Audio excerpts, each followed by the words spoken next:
I have a very important question to ask you right now. In school, when you were picking out notebooks for your classes, what color was your history notebook? How about your math or science? For me, history was red, math was purple or blue, and science was green. And while you may not have thought about the same colors, you definitely had a certain one in mind when thinking about them. Color association is something that honestly invades every aspect of our lives, such as when you're driving, if you see a red sign, you probably need to stop or yield. The color green means go, orange means watch out for construction, and yellow means slow. Unless you literally do not engage with the outside world, you're probably aware that colors are subconsciously tied to certain emotions or feelings as well. Every form of media, but especially movies, are able to harness that strong association we have as an audience to force us to feel a certain way about a scene or character without even using things such as dialogue or music. We are able to take clues from what they have already presented and translate that in our heads into a certain feeling. Bong Joon-ho's fantastic movie Parasite does a great job of creating a divide between the two main families of the film, the Kims and the Parks, simply by heavily associating colors with both groups. The Kims themselves aren't dirty, but the muted greens and darker colors we see them associated with are washed out by the lighter, more airy versions of those same colors present in the Park's house, creating an immediate separation between their two social classes. But I'm not here to talk about Parasite as much as I love that movie and can analyze so much about it. Like the way the director uses stink bugs or the way it's all shot, it is absolutely fantastic. I am more interested in how a movie that I find to be extremely nostalgic uses colors to indicate certain moods or themes to the audience. And that movie is the hit teen pregnancy coming of age flick Juno. No, but I love how everything in this movie comes together. It's not exactly a comfort movie for me, but I would absolutely understand if somebody said it was theirs. The dialogue, actors, and music, and most importantly, the colors come together to create a really easy and fun movie to watch. I find that in rewatching Juno a couple times over, that one color is more present than any other in the movie to indicate a certain mood, and that is yellow. Seriously, go back through and take note every time we see yellow in the movie, and you'll have a very full page of notes just as I do.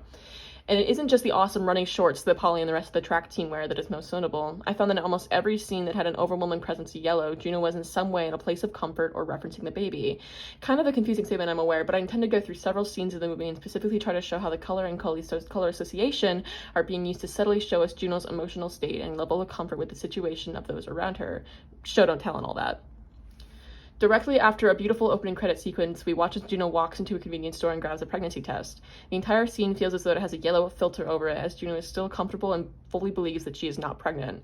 She is swiftly proven wrong by a positive test, however, and the scene quickly ends as she can no longer convince herself that the pregnancy tests are faulty.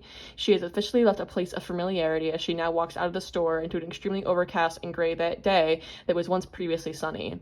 We follow Juno on her walk home, far from her place of comfort in the now bluish-gray world. As she arrives at her home, the yellow we are starting to associate with relaxation and warmth begins to become more present once again as she settles back into her room and discusses with Leah, someone she's very close to, as to what she should do, confident in her solution of visiting women now, where they help women now, and dealing with her pregnancy before having to involve anyone else, such as her parents. As we know, this plan ultimately fails, but that doesn't immediately launch us into the bluish-gray uncertainty of before. June is able to find a couple to adopt her baby and then goes to inform her parents of the plan.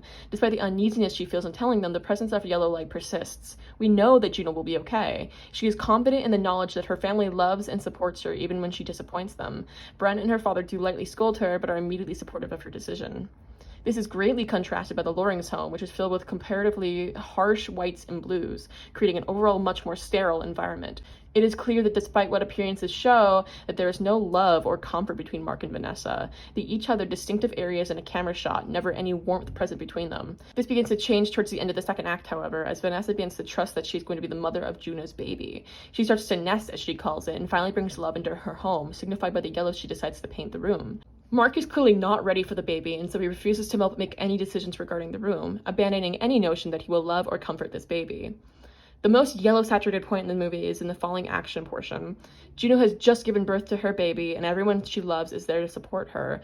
It may have been a somewhat traumatic experience, but as she breaks down crying in Polly's arms, she is absolutely bathed in yellow light, feeling more supported and loved than she ever has before.